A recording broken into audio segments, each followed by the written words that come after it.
আন্তর্জাতিক বাজারে অপরিশোধিত জ্বালানির দাম প্রতি ব্যারেলে $10 বাড়লে বছরে দেশের অতিরিক্ত ব্যয় দাঁড়ায় প্রায় $1,000 কোটি। Dhaka chamber of commerce DCCI এর অনুষ্ঠানে উঠে আসে এমন তথ্য। ব্যবসায়ীরা জানান, জ্বালানি সংকটে পণ্য উৎপাদনে নেই দেশে অন্তত 50% কারখানা। সংকট নিরসনে নবায়নযোগ্য জ্বালানির গুরুত্ব তুলে ধরেন জ্বালানি বিশেষজ্ঞ ডক্টর শামসুল আলম। কি বুঝলেন ভাই? অনলি যেটাই চাই। মধ্যপ্রাচ্যে উত্তেজনা প্রশমনের আলোচনা চললেও বাস্তবতা ভিন্ন। সমুদ্রপথে জ্বালানি সরবরাহ ব্যাহত হওয়ার আশঙ্কা এখনো কাটেনি। ফলে জ্বালানি নিরাপত্তা নিয়ে দুশ্চিন্তায় রয়েছে উন্নয়নশীল দেশগুলো, যার প্রভাব পড়ছে বাংলাদেশের অর্থনীতিতেও। যা উঠে আসে ডিসিসিআই এর এই অনুষ্ঠানেও।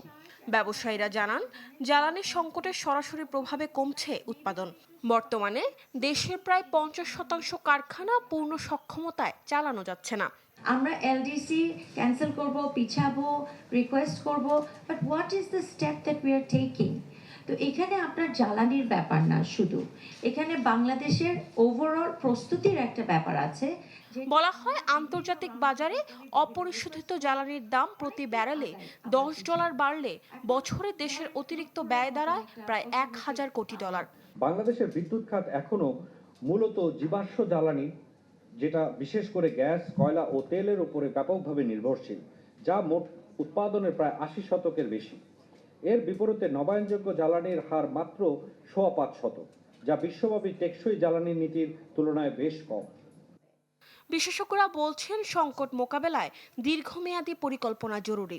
জ্বালানি খাতে আমদানি নির্ভরতা কমাতে নবায়নযোগ্য জ্বালানির দিকে জোর দেওয়ার বিকল্প নেই। আমার নিজস্ব গ্যাস আছে, পরিমাণে যাই হোক, আমার চাহিদার যতটুকু হোক আমি পাই। আমার নিজস্ব সোর্স থেকে অকটেন পাওয়ার সুযোগ আছে। একই সঙ্গে দেশীয় গ্যাস অনুসন্ধান ও কূপ খনন কার্যক্রম বাড়ানোর ওপরও গুরুত্ব দেন বক্তারা।